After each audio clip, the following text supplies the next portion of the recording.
Okay, so because it is a general reading, I'm going to give the zodiac signs that come up as well as we go through the reading. That's better. We can see these better now.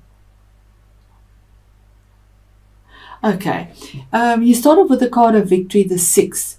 Having victory in something that you fought very passionately about, and having public recognition for that. There is the laurel. Maybe you've written exams as well and you've passed your exam successfully because it is public recognition here. There's forward movement with the horse and recognition and accolades for what you have achieved publicly. Then we move on to the Page of Cups. The Page of Cups is a messenger. He brings in a message. He's a water sign. It could be somebody in your situation, which would be water. You are air. Water is Cancerian, Aquarius, or Pisces. And he would be a younger person. He's giving you an offer or a message that could be heartfelt. And with fish, it could be something quite joyous or prosperous as well. It's always a heartfelt message when it's with the cup.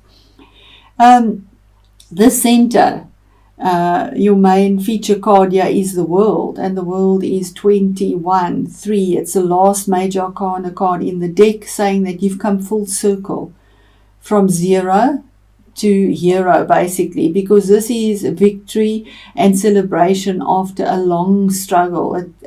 You stepping through into a new cycle, a new doorway, a new opportunity. It could also mean travel overseas, because it is regarding the world, feeling at 1, feeling her legs are like a 4, the balance that is there, the infinity signs.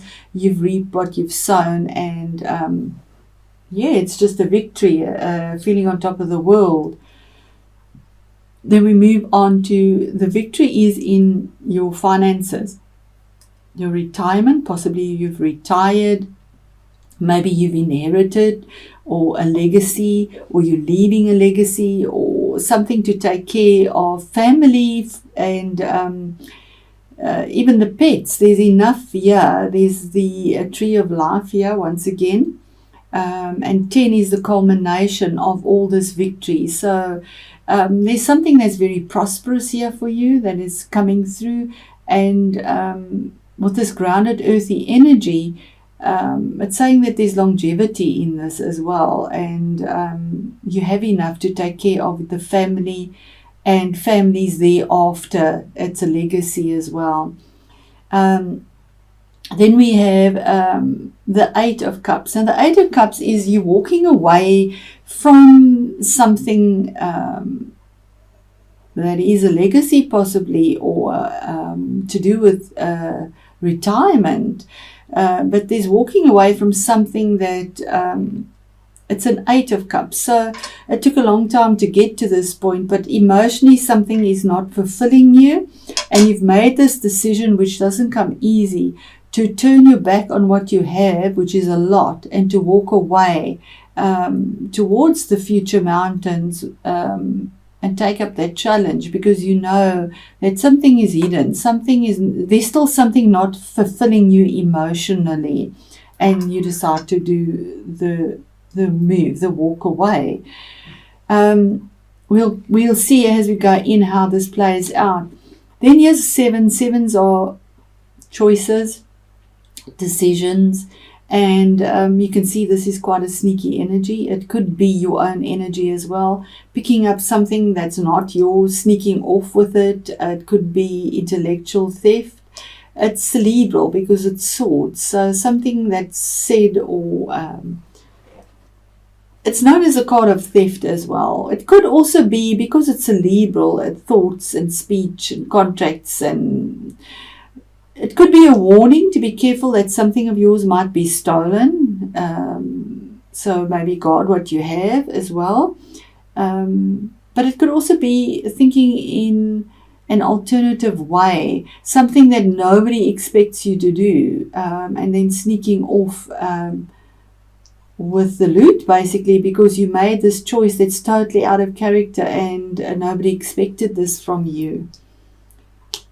The next card is your fate and destiny, the Wheel of Fortune 10. It's the culmination of the cycle of victory, celebrating after a long battle. And this offer, and this, there's a Wheel of Fortune, there's a culmination. It's an ending of a cycle and a beginning of a new cycle, which is happier for you moving forward. It was your fate and destiny, so it was definitely a cycle, a karmic cycle that has come to an end or ending, and it has to do with something that is legal. There is this could be your own energy because it is air. Swords is air. This would be a woman over 40. And she'll be using cerebral energy. Other air signs besides yourself, Gemini is Aquarius and Libra. And she could be making a decision with regards to this celebration and your retirement and the fate and destiny, because she's facing you being trapped and you need to walk away from. She makes a decision here without using emotion. She uses pure logic here, and her ruling is final. She is not interested in entertaining emotions and just is rational and works on logic and makes the decision because she's a queen. So her ruling is her ruling, and that is it. Although it can be harsh at times. And she's looking at you and again your energy, and you are feeling very entrapped. But this entrapment is that you're putting yourself in denial, and there it is as well. It's saying that this legacy and whatever the money that you want to, the emotional burden that you somehow feel as well, that you want to walk away from, you put yourself in the situation. This is all in your mind. It's thoughts.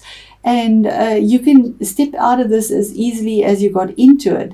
It's emotional thoughts as well as a lot of emotional, but a lot of thoughts. But this is denial of what is truly there, because the 8 is moving forward, having the vision. But yeah, you don't have the vision because you're all in your head with all sorts of things, especially after the ruling is made, and it's got to do with your finances.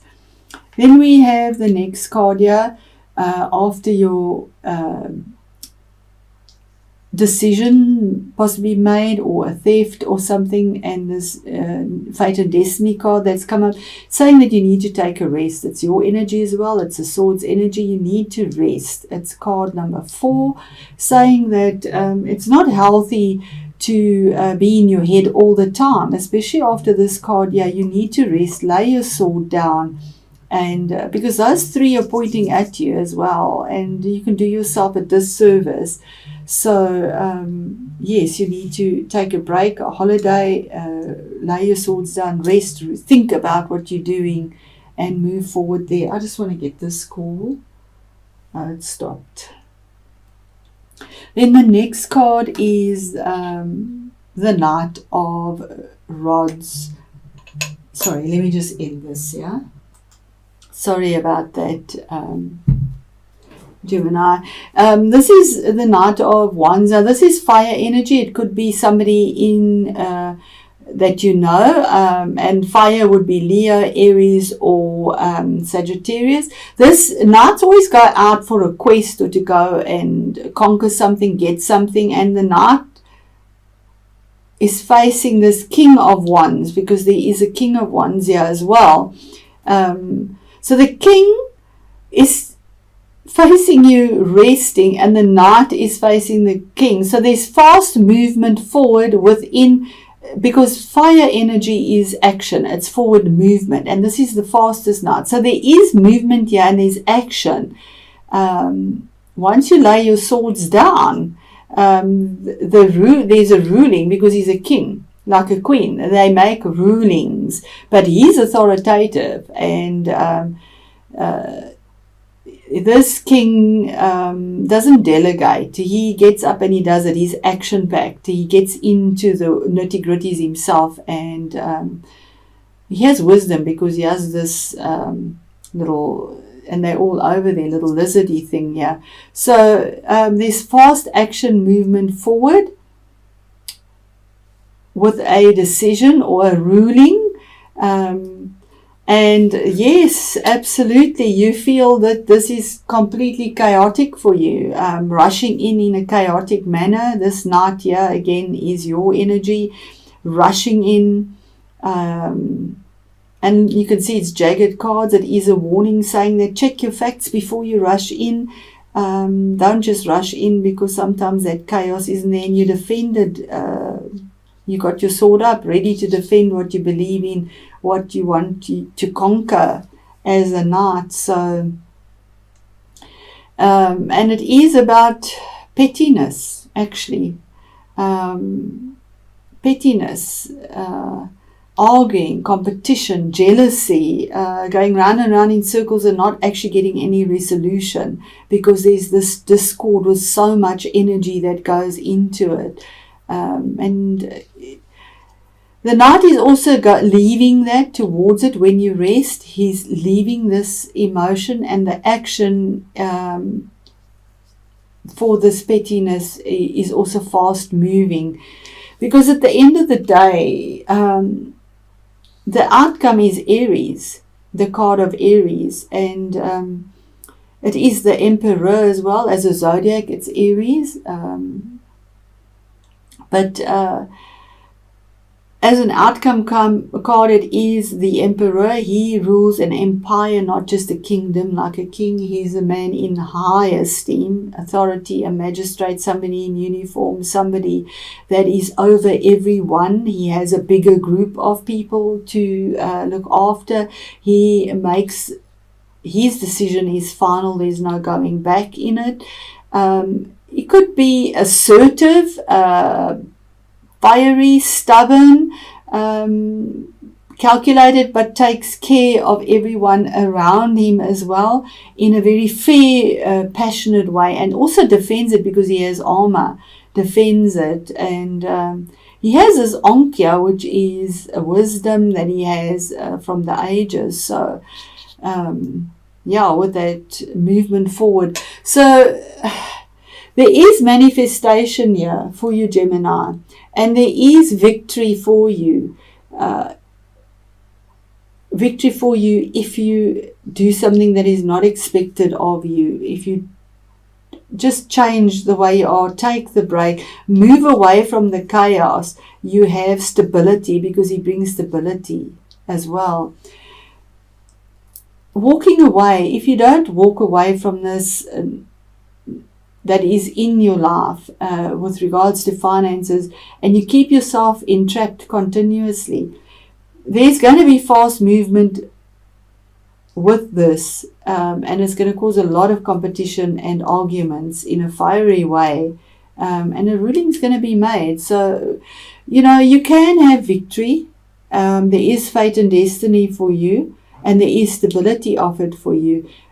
With regards to finance. So it is about finance, legacy, settlements, legal battles. I don't see anything about a relationship in here. So whatever it is ended if it was a divorce. But there are battles here, and a lot of stuff you need to set yourself free of. And it is for the card of the Emperor, absolutely, for stability. Beautiful card. I'm going to read from the book, and let's see what the message is. Amaroth, longing, and it says martyrdom, regret, and past mistakes. You may feel after a long personal journey that you have had to make sacrifices in order to change things. Absolutely. There we go. Absolutely. Although your journey has been long and at times difficult, life often works out for the best, even though you may be questioning the motives of others. And if this has all been in vain, there is a sense you may be feeling unfocused, lost, unloved, and uncertain of which path you should take now. The stability of what you once were familiar with will now change. And although you may feel fearful of the changes ahead, moving forward can only be a good thing. This is a time of no regrets, as looking back serves no purpose. Use the negative aspects of past experience as your greatest lessons and gain strength from this. It is said life never throws us more than we can handle. This is your time to show the world what you are truly made of.